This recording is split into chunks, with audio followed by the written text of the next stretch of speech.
Hello ಸ್ನೇಹಿತರೆ, ನನ್ನ Saraswati Lakshminarayana YouTube ಚಾನಲ್ಗೆ ಸ್ವಾಗತ. ಇಂದು ನಿಮಗೆ ಈ ಒಂದು ವಿಡಿಯೋದಲ್ಲಿ ಪಂಜುರ್ಲಿ ಮತ್ತು ಗುಳಿಗ ದೈವದ ಬಗ್ಗೆ ನಿಮಗೆ ತಿಳಿಸ್ಕೊಡ್ತಾ ಇದ್ದೀನಿ.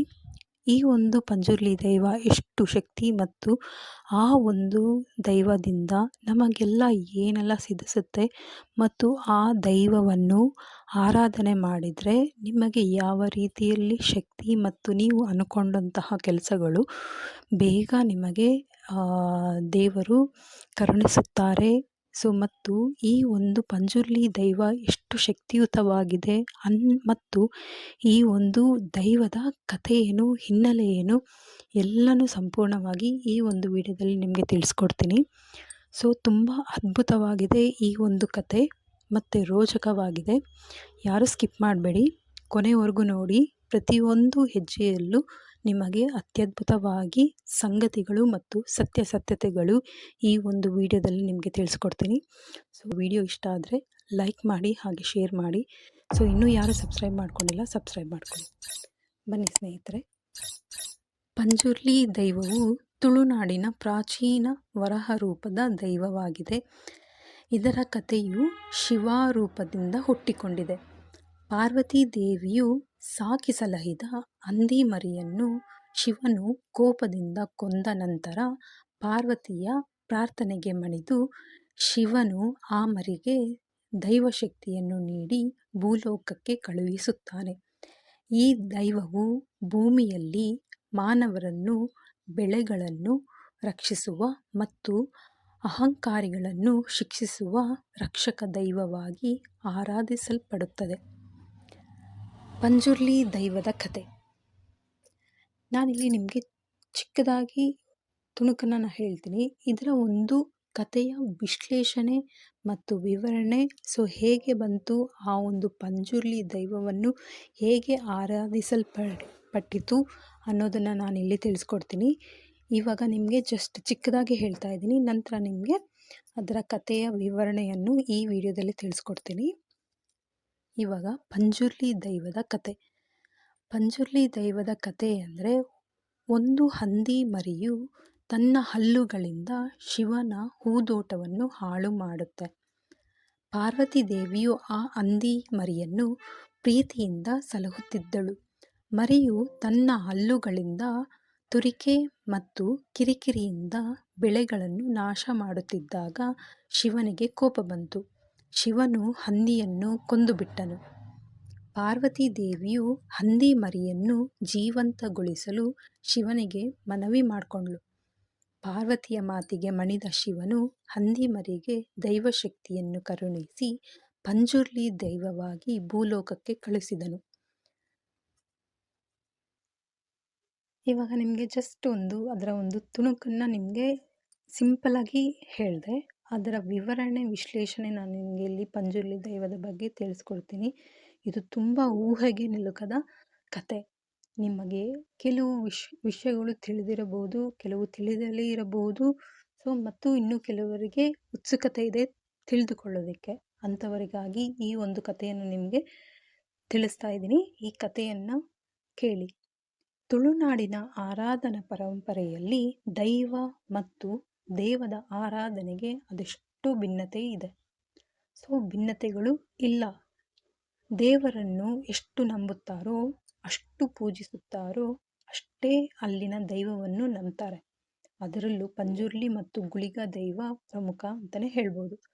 ಪಂಜುರ್ಲಿ ದೈವವೆಂದರೆ ಏನು? ಪಂಜುರ್ಲಿ ದೈವದ ಮಹತ್ವವೇನು ನಿಮಗೆ ಗೊತ್ತಾ? ಬನ್ನಿ ಇಲ್ಲಿ ಹೇಳ್ತೀನಿ. ದೈವವೆಂದರೆ ಏನು? ಪಂಜುರ್ಲಿ ದೈವದ ಮಹತ್ವವೇನು? ತುಳುನಾಡಿನಲ್ಲಿ ಪಂಜುರ್ಲಿಯ ಸೊಬಗು ಮತ್ತು ತುಳುನಾಡಿನ ದೈವಾರಾಧನೆ.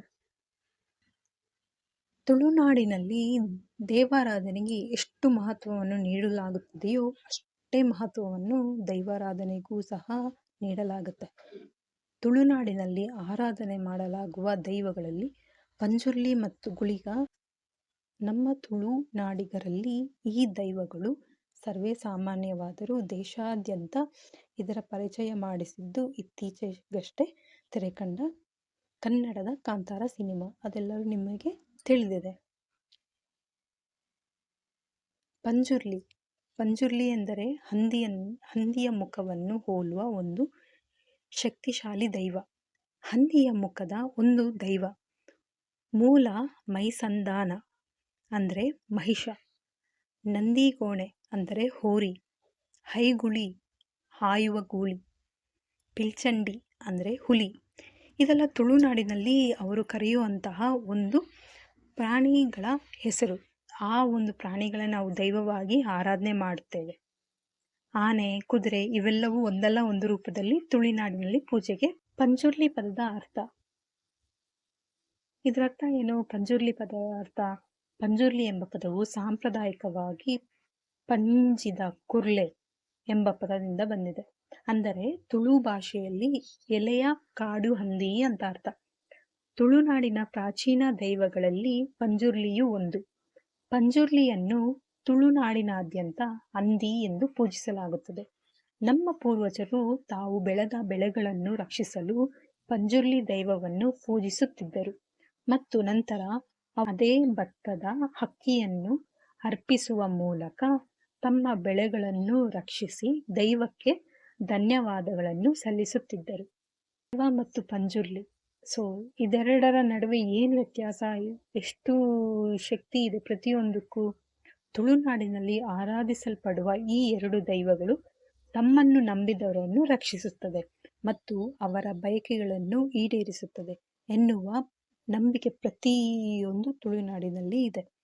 ನ್ಯಾಯಾಲಯಗಳಲ್ಲಿ ಸಿಗದ ಅದೆಷ್ಟೋ ಸಮಸ್ಯೆಗಳಿಗೆ ಪಂಜುರ್ಲಿ ಪರಿಹಾರವನ್ನು ನೀಡುತ್ತಾನೆ ಎನ್ನುವ ನಂಬಿಕೆ ತುಳುನಾಡಿನವರದ್ದಾಗಿದೆ.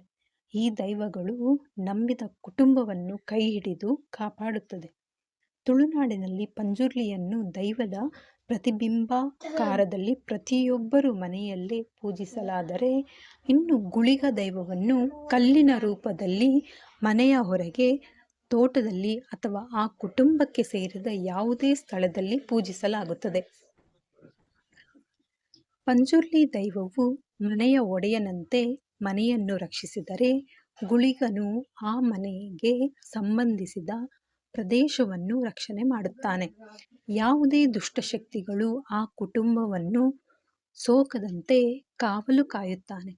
ಈ ಕಾರಣದಿಂದ ಈ ಎರಡು ದೈವಗಳನ್ನು ತುಳುನಾಡಿನಲ್ಲಿ ಅತೀವವಾಗಿ ಪೂಜಿಸುತ್ತಾರೆ. ತುಳುನಾಡಿನಲ್ಲಿ ಪೂಜಿಸಲಾಗುವ ಎಲ್ಲ ದೈವಗಳ ಪೈಕಿ ಗುಳಿಗ ಅತೀ ಕೋಪದ, ರೋಷದ ದೈವ ಮತ್ತು ಇದು ಕ್ಷುದ್ರ ದೈವವಾಗಿದೆ. ಈ ದೈವವನ್ನು ಪೂಜಿಸುವಾಗ ಕೋಳಿ ಬಲಿಯನ್ನು ನೀಡುವ ಮೂಲಕ ಅದರ ಕೋಪವನ್ನು ಕಡಿಮೆಗೊಳಿಸಲಾಗುತ್ತದೆ. ಗುಳಿಗ ಕ್ಷುದ್ರ ದೈವವಾಗಿರುವುದರಿಂದಲೂ ಇದನ್ನು ಮನೆಯ ಹೊರಗೆ ಪೂಜಿಸಲಾಗುತ್ತದೆ. ಪಂಜುರ್ಲಿ ದೈವದ ಕಥೆ ಮತ್ತು ಅದರ ಹಿನ್ನೆಲೆ. ಪಂಜುರ್ಲಿ ದೈವ ಹುಟ್ಟು ಮಹಿಮೆಯ ಬಗ್ಗೆ ಪ್ರದೇಶಗಳಿಗೆ ತಕ್ಕಂತೆ ಭಿನ್ನ ಭಿನ್ನವಾಗಿದೆ. ಒಂದು ಕಥೆಯ ಪ್ರಕಾರ ಕೃಷಿ ಪ್ರಧಾನವಾದ ತುಳುನಾಡಿನಲ್ಲಿ ಬಹಳ ಹಿಂದೆ ಕಾಡು ಹಂದಿಗಳ ಕಾಟ ಬಹಳ ಇತ್ತು. ಒಮ್ಮೆ ಕೃಷಿಕನೊಬ್ಬ ಕೋಪದಲ್ಲಿ ತನ್ನ ಬೆಳೆಯನ್ನು ಹಾಳು ಮಾಡ್ತಾ ಇದ್ದ. ಕಾಡು ಹಂದಿಯನ್ನು ಬೇಟೆ ಮಾಡಿ ಕೊಲ್ಲುತ್ತಾನೆ.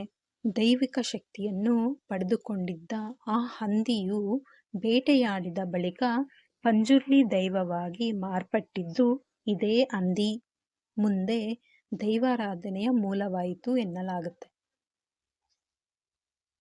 ಇನ್ನೊಂದು ಕಥೆಯ ಪ್ರಕಾರ ಹೇಳೋದಾದ್ರೆ, ತುಳುನಾಡಿನ ಪಕ್ಕದ ಘಟ್ಟದಲ್ಲಿ ಇರು ಎರಡು ಅಣ್ಣ ತಂಗಿ ಹಂದಿಗಳು ವಾಸವಾಗಿದ್ದತ್ತೆ. ಈ ಹಂದಿಗಳಿಗೆ ಮುಂದೆ ಸತಿಪತಿಗಳಾಗಿ ಸಂತಾನ ವೃದ್ಧಿಗಳಿಸಬೇಕೆಂಬ ಆಸೆ ಇತ್ತು. ಗಂಡು ಹೆಣ್ಣು ಹಂದಿಗಳು ತಮ್ಮೊಳಗೆ ಚರ್ಚಿಸಿ ಒಂದು ನಿರ್ಧಾರಕ್ಕೆ ಬಂತಂತೆ. ತಮ್ಮ ಸಮಸ್ಯೆಗಳಿಗೆ ಪರಿಹಾರವನ್ನು ಹುಡ್ಕೊಂಡು ಹೋಯ್ತಂತೆ. ಕುಕ್ಕೆ ಶ್ರೀ ಸುಬ್ರಹ್ಮಣ್ಯ ದೇವಸ್ಥಾನಕ್ಕೆ ಬಂದು ಭಕ್ತಿಯಿಂದ ದೇವರನ್ನು ಸ್ಮರಿಸಿ, ಹಂದಿಗಳ ಪೈಕಿ ಅಂದ್ರೆ ಈ ಎರಡು ಹಂದಿಗಳ ಭಕ್ತಿಗೆ ಮೆಚ್ಚಿದ ಸುಬ್ರಹ್ಮಣ್ಯ ಸ್ವಾಮಿಯು ಹೇಳ್ತಾನೆ, ನಿಮಗೆ ಏನ್ ಬೇಕು ಅಂತ ಸುಬ್ರಹ್ಮಣ್ಯ ಸ್ವಾಮಿ ಕೇಳ್ತಾನೆ. ಆಗ ಹಂದಿಗಳು ತಮ್ಮಲ್ಲಿಯ ಸಹೋದರ ಭಾವವನ್ನು ಕಡಿದು ಗಂಡ ಹೆಂಡತಿಯಾಗಿ ಬಾಳುವಂತೆ ಕರುಣಿಸಬೇಕೆಂದು ಭಕ್ತಿಯಿಂದ ಕೇಳ್ಕೊತಾರಂತೆ. ಅವುಗಳ ಇಚ್ಛೆಯನ್ನು ಕೇಳಿದ ಸುಬ್ರಹ್ಮಣ್ಯ ಸ್ವಾಮಿಯ ಮನಸ್ಸು ಕರಗಿ ಆ ಹಂದಿಗಳ ಅಣ್ಣ ತಂಗಿಯರ ಭಾವವನ್ನು ಕಡಿದು ಸತಿಪತಿಗಳಾಗುವಂತೆ ವರ ಕೊಟ್ಟನಂತೆ. ಹಂದಿಗಳು ಸಂತಸದಿಂದ ಕಾಡನ್ನು ಪ್ರವೇಶಿಸ್ತಾ ಹೋಯಿತು. ಅವುಗಳ ಅನ್ಯೋನ್ಯ ಬದುಕಿನ ಸಂಕೇತವಾಗಿ ಆ ಹಂದಿಗಳಿಗೆ 4 ಮರಿಗಳು ಹುಟ್ಟಿಕೊಂಡಿತ್ತು. ಹಂದಿ ಮರಿಗಳಿಗೆ ಒಂದು ಮರಿಯು ಭಗವಾನ್ ಈಶ್ವರನ ಹೂದೋಟವನ್ನು ಪ್ರವೇಶಿಸಿತು. ಆ ಹಂದಿ ಮರಿಯ ಅಂದ ಚಂದದ ರೂಪವನ್ನು ಕಂಡು ಪಾರ್ವತಿ ದೇವಿಗೆ ಆ ಹಂದಿ ಮರಿಯು ತನಗೆ ಬೇಕು ಅಂತ ಅನಿಸ್ತು. ಅದನ್ನು ಪ್ರೀತಿಯಿಂದ ಸಲಹತೊಡಗಿದ್ಲು ಆ ಪಾರ್ವತಿ ದೇವಿ. ಆ ಮರಿಯು ಬೆಳೆಯತೊಡಗಿದಂತೆ ಎಲ್ಲಂದರಲ್ಲಿ ತಿರುಗಾಡ್ತಾ ಇತ್ತು. ಅತಿಯಾದ ತುಂಟತನವನ್ನು ಹೊಂದಿದ್ದ ಈ ಹಂದಿ ಮರಿಯು ಒಮ್ಮೆ ಶಿವನ ಹೂದೋಟಕ್ಕೆ ನುಗ್ಕೊಂಡು ಹೋಗ್ಬಿಡ್ತು. ಅಲ್ಲಿರೋ ಹೂದೋಟನೆಲ್ಲ ನಾಶ ಮಾಡಿಬಿಡ್ತು. ಇದರಿಂದ ಕೋಪಗೊಂಡ ಶಿವನು ಅದರ ರುಂಡವನ್ನು ಕಡ್ದಾಕ್ಬಿಟ್ಟ. ಪತಿಯ ಈ ದುಷ್ಕೃತ್ಯವನ್ನು ನೋಡಿ ಪಾರ್ವತಿ ದೇವಿಯು ತಾನು ಸಾಕಿ ಸಲಹಿದ ಹಂದಿ ಮರಿಯನ್ನು ತನಗೆ ಮರಳಿ ಬದುಕಿಸಿಕೊಡುವಂತೆ ಗೋಗರೆಯತೊಡಗಿದಳು. ಮಡದಿಯ ಇಚ್ಛೆಯಂತೆ ಪರಮೇಶ್ವರ ಹಂದಿಗೆ ಜೀವದಾನ ಮಾಡಿದನು ಮತ್ತು ಆ ಹಂದಿ ಮರಿಗೆ ದೈವಶಕ್ತಿಯನ್ನು ವರವಾಗಿ ನೀಡ್ತಾನೆ. ನೀನು ವರಹರೂಪಿಯಾದ ಪಂಜುರ್ಲಿ ದೈವವಾಗಿ ಭೂಲೋಕವನ್ನು ಪ್ರವೇಶಿಸು. ಅಲ್ಲಿ ಸತ್ಯ, ಧರ್ಮ, ನ್ಯಾಯವನ್ನು ರಕ್ಷಿಸುವ ದೈವವಾಗಿ ಮೆರೆದಾಡಿಕೊಂಡಿರು. ಭೂಲೋಕದಲ್ಲಿ ಮಾನವರು ನಿನಗೆ ಅರ್ಪಿಸುವ ನೈವೇದ್ಯಾದಿಗಳನ್ನು ಸ್ವೀಕರಿಸು. ಅವರ ಬೆಳೆಯನ್ನು ರಕ್ಷಣೆ ಮಾಡುವ ಕಷ್ಟ ಕಾರ್ಪಣ್ಯಗಳನ್ನು, ರೋಗ ರುಜಿನಗಳನ್ನು ಪರಿಹರಿಸಿ ಕಾಯುವ ರಕ್ಷಣೆಯ ದೈವವಾಗಿ ಕೀರ್ತಿಯನ್ನು ಬೆಳಗಿಕೊಂಡಿರು. ಅದೇ ರೀತಿ ನಿನ್ನನ್ನು ಧಿಕ್ಕರಿಸಿ ಅಹಂಕಾರದಿಂದ ನಡೆಯುವವರನ್ನು ಶಿಕ್ಷಿಸು. ಸರಿದಾರಿಗೆ ತಿರುಗಿಸಿ ನಿನ್ನಲ್ಲಿ ಭಕ್ತಿ ಹುಟ್ಟುವಂತೆ ಮಾಡು ಎಂದು ವರಪ್ರದಾನ ಮಾಡಿ ಕಳಿಸಿದಂತೆ ಶಿವ. ದೇವರ ಅಪ್ಪಣೆ ಪ್ರಕಾರ ಪಂಜುರ್ಲಿಯು ದೈವಶಕ್ತಿಯಾಗಿ ಭೂಲೋಕ ಪ್ರವೇಶಿಸಿದಂತೆ. ಪಂಜುರ್ಲಿ ದೈವದ ವಿಧಗಳು ಸುಮಾರಿದೆ. ಅದರಲ್ಲಿ ಮೂಲ ಪಂಜುರ್ಲಿಯು ಕುಡುಮ ಕ್ಷೇತ್ರದ ಅಂದರೆ ಈಗಿನ ಧರ್ಮಸ್ಥಳದ ಅಣ್ಣಪ್ಪ ಸ್ವಾಮಿಯ ಜೊತೆ ನಿಕಟವಾದ ಸಂಬಂಧ ಇದೆ ಅಂತ ಎಲ್ಲರಿಗೂ ಗೊತ್ತಿದೆ. ಇಲ್ಲಿ ಪಂಜುರ್ಲಿಯನ್ನು ಅಣ್ಣಪ್ಪ ಪಂಜುರ್ಲಿ ಅಂತಲೂ ಸಹ ಕರೆಯುತ್ತಾರೆ. ತಾನು ನೆಲೆ ನಿಂತ ಊರಿಗೆ ಅನುಗುಣವಾಗಿ ಪಂಜುರ್ಲಿಯ ಹೆಸರು ಬದಲಾಗುತ್ತಾ ಹೋಗುವುದು ಒಂದು ವಿಶೇಷ. ಅಣ್ಣಪ್ಪ ಪಂಜುರ್ಲಿ ಎಂದು ಕರೆಯುತ್ತಾರಲ್ವ. ಅಂಗಣ ಪಂಜುರ್ಲಿ, ವರ್ಣರ ಪಂಜುರ್ಲಿ, ಬಗ್ಗು ಪಂಜುರ್ಲಿ, ದೆಂಬೈಲು ಪಂಜುರ್ಲಿ, ವರ್ತೆ ಪಂಜುರ್ಲಿ, ಕುಪ್ಪೆಟ್ಟು ಪಂಜುರ್ಲಿ, ಗೋಲಿದಡಿ ಪಂಜುರ್ಲಿ, ಬೋಲ್ಯಾಲ ಪಂಜುರ್ಲಿ, ಮಲಾರ ಪಂಜುರ್ಲಿ, ದೆಂದೂರ ಪಂಜುರ್ಲಿ, ಪಾಜೈ ಪಂಜುರ್ಲಿ, ಬೈಕಾಡಿ ಪಂಜುರ್ಲಿ, ಬತ್ತಿ ಪಂಜುರ್ಲಿ, ಕಲ್ಯಬೂಡು ಪಂಜುರ್ಲಿ, ಕದ್ರಿ ಪಂಜುರ್ಲಿ, ಕುಕ್ಕೆ ಪಂಜುರ್ಲಿ, ಕಾಂತಾವರ ಪಂಜುರ್ಲಿ, ಅಂಬದಾಡೆ ಪಂಜುರ್ಲಿ, ಹೀಗೆ ಪಂಜುರ್ಲಿ ದೈವದ ಸುಮಾರು ವಿಧಗಳನ್ನು ನಾವು ಹೇಳ್ತಾ ಹೋದಾಗೆ ಪಟ್ಟಿಗಳು ಬೆಳೆಯುತ್ತಾ ಹೋಗುತ್ತದೆ. ಸೊ ಇದರ ಒಂದು ಪಂಜುರ್ಲಿ ದೈವದ ಹಿನ್ನೆಲೆ ಮತ್ತು ಆ ಒಂದು ದೇವದ ಕಥೆಯನ್ನ ನೀವು ಕೇಳಿದ್ರಲ್ವ. ಈ ಒಂದು ದೈವ ಅಂದರೆ ಪಂಜುರ್ಲಿ ದೈವ ನೀವು ಆರಾಧಿಸಿದಾಗ ಆ ದೈವಕ್ಕೆ ನೀವು ನಿಮ್ಮ ಒಂದು ಆಸೆ ಏನಾದರೂ ಅಂದರೆ ನಿಮ್ಮ ಒಂದು ಪ್ರಶ್ನೆ ಕೇಳುವಾಗ ಆ ಪ್ರಶ್ನೆ ಈಡೇರಬೇಕಂದ್ರೆ ಆ ಪಂಜುರ್ಲಿ ದೈವ ಏನು ಕೇಳಿದ್ರು ನೀವು ಅದನ್ನ ಸಮರ್ಪಿಸಲೇಬೇಕು. ನೀವು ಸಮರ್ಪಿಸದೇ ಇದ್ದಾಗ ನಿಮಗೆ ನೀವು ಏನು ಪ್ರಶ್ನೆ ಕೇಳೋದಕ್ಕೆ ಹೋಗಿದ್ದೀರೋ ಆ ಪ್ರಶ್ನೆ ನಿಮಗೆ ಸರಿ ಮಾಡುವುದಿಲ್ಲ. ಸೊ ಹಾಗಾಗಿ ನೀವು ಏನೇ ಒಂದು ಪ್ರಶ್ನೆಯನ್ನು ಕೇಳುವಾಗ ಪಂಜುರ್ಲಿ ದೈವಕ್ಕೆ ಆ ದೈವ ಏನು ಕೇಳುತ್ತೋ ಆ ದೈವಕ್ಕೆ ನೀವು ಅರ್ಪಿಸಲೇಬೇಕಾಗುತ್ತೆ. ಆವಾಗ ಮಾತ್ರ ನಿಮ್ಮ ಕಷ್ಟದ್ದು ನಿವಾರಣೆ ಆಗುತ್ತೆ. ಇಲ್ಲದಿದ್ದರೆ ನಿಮಗೆ ಆ ಪಂಜುರ್ಲಿ ದೈವ ಯಾವುದೇ ರೀತಿಯಲ್ಲಿ ಸಹಾಯ ಮಾಡಲ್ಲ ಹಾಗೂ ನಿಮ್ಮ ಒಂದು ಕಷ್ಟದ ಧೂಪಕ್ಕೆ ತಳ್ಳುತ್ತದೆ. ಸೊ ಹಾಗಾಗಿ ತುಂಬ ಶಕ್ತಿ ಇರೋದರಿಂದ ಪಂಜುರ್ಲಿ ದೈವಕ್ಕೆ ಹೋಗೋಕ್ಕಿಂತ ಮುಂಚೆ ಏನಾದರೂ ಮಾಡೋದಕ್ಕಿಂತ ಮುಂಚೆ ಅತಿಯಾಗಿ ಯೋಚನೆ ಮಾಡಿ ಪ್ರಶ್ನೆ ಕೇಳುವಾಗ ಆ ದೈವಕ್ಕೆ ಸರಿ ಹೊಂದುವ ಹಾಗೆ ನೀವು ಅರ್ಪಣೆಯನ್ನು ಮಾಡಬೇಕು ಮತ್ತು ಸಮರ್ಪಣೆಯನ್ನು ಮಾಡಬೇಕು.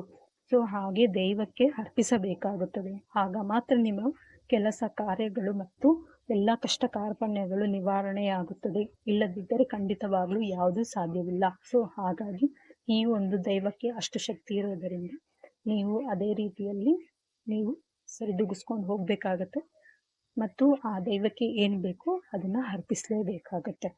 ಸೊ ನಾನಿಲ್ಲಿ ನಿಮಗೆ ಪಂಜುರ್ಲಿ ದೈವದ ಕಥೆಯ ಬಗ್ಗೆ ಹೇಳಿದೆ. ಸೊ ಮತ್ತು ನಿಮಗೆ ಗುಳಿಗ ದೈವದ ಬಗ್ಗೆ ಹೇಳಬೇಕಂದ್ರೆ ಸೊ ನಾನು ಇನ್ನೊಂದು ವಿಡಿಯೋದಲ್ಲಿ ತಿಳಿಸ್ಕೊಡ್ತೀನಿ. ಕಮೆಂಟಲ್ಲಿ ನೀವು ತಿಳಿಸ್ಕೊಡಿ ಗುಳಿಗ ದೈವ ಅಂತ ಹೇಳ್ಬಿಟ್ಟು ಟೈಪ್ ಮಾಡಿ. ಸೊ ಹೆಚ್ಚು ಕಮೆಂಟ್ ಬಂದಷ್ಟು ನಾನು ಗುಳಿಗ ದೈವದ ಬಗ್ಗೆ ಮತ್ತು ಇದರ ನಿಜವಾದ ಒಂದು ಘಟನೆ ಕೂಡ ನಾನು ನಿಮಗೆ ತಿಳಿಸ್ಕೊಡ್ತೀನಿ. ಅದು ಸತ್ಯವಾಗಿ ನಡೆದಿರುವಂತಹ ಘಟನೆ. ಆ ಘಟನೆ ಬಗ್ಗೆ ನಿಮಗೆ ತಿಳಿಸ್ಕೊಡ್ಲೇಬೇಕು.